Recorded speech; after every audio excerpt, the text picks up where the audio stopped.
Il est 9h03 et vous êtes toujours en direct sur TV Finance et nous allons à présent prendre le pouls de la Bourse de Paris à son ouverture avec Benoît Rousseau, trader pour compte propre et fondateur du blog Enlil. Bonjour Benoît.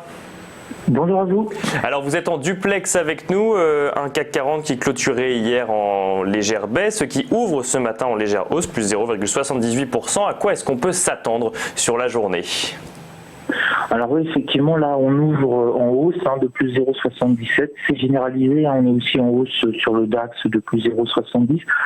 On est pile positionné là sur les 5688, 5690. C'est exactement le plus haut du mois précédent. On ne peut pas faire mieux.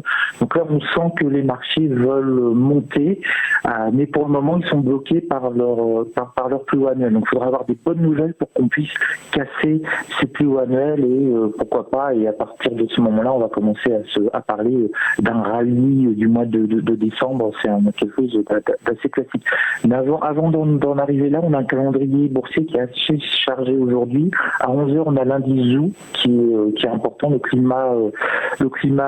moral des chefs d'entreprise allemands, et quand l'Allemagne va, tout va bien en Europe. Et surtout, on commence à voir les résultats des grandes entreprises américaines pour le troisième trimestre. Et là, on a le petit pack financier qui arrive avec Goldman Sachs, Citigroup, etc. Donc des petites entreprises financières américaines, mais comme le CAC 40 est très impacté par les financières, le poids des financières est important dans le CAC 40, il y a un mimétisme.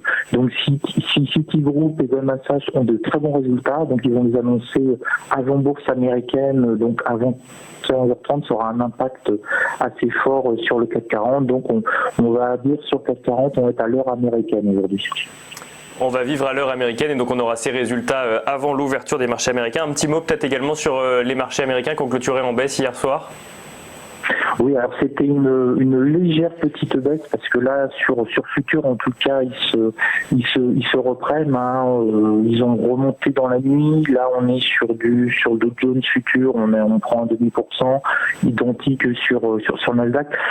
Ils reviennent quand même eux aussi sur leur plus haut, mais ils ont du mal à franchir leur plus haut de début septembre. C'est ça qui est intéressant, c'est que en octobre on s'est mis à baisser dès début d'octobre. On a remonté. Pour les indices américains, ils sont encore au niveau de début octobre. Ils ne sont pas sur leur plus haut de début septembre. Et les indices, par contre, européens, nous, on est sur les plus hauts de septembre, voire on les casse. Là, on vient de casser le plus haut sur le DAX 30 en direct. Et on n'en est pas loin. Il nous reste 20 points sur le CAC 40. Donc, c'est ça qui est intéressant, c'est qu'on a une dynamique plus forte côté européen par rapport aux États-Unis sur ce rebond. Pourquoi ? On a aussi pour le moment, croisons les doigts, de bonnes nouvelles côté Brexit. N'oublions pas que l'on divorce le 31 octobre et tous les divorces sont compliqués, mais là, a priori, on se met à peu près d'accord sur la frontière et qui va garder le poisson rouge et qui va se débarrasser de Kevin. Donc, on est plutôt optimiste sur le front. On a le Premier ministre du Royaume-Uni qui discute avec Angela Merkel, qui discute avec Emmanuel Macron, qui discute avec le président du Conseil. Donc on sent qu'ils veulent tous trouver un bon accord, un bon deal, et ça rassure aussi beaucoup les marchés européens. Mais le 31 octobre, on verra pour la signature du contrat de divorce définitif, on aura peut-être des surprises. Merci beaucoup Benoît pour cette analyse. Benoît Rousseau, je rappelle que vous êtes trader pour compte propre et fondateur du blog Enlil.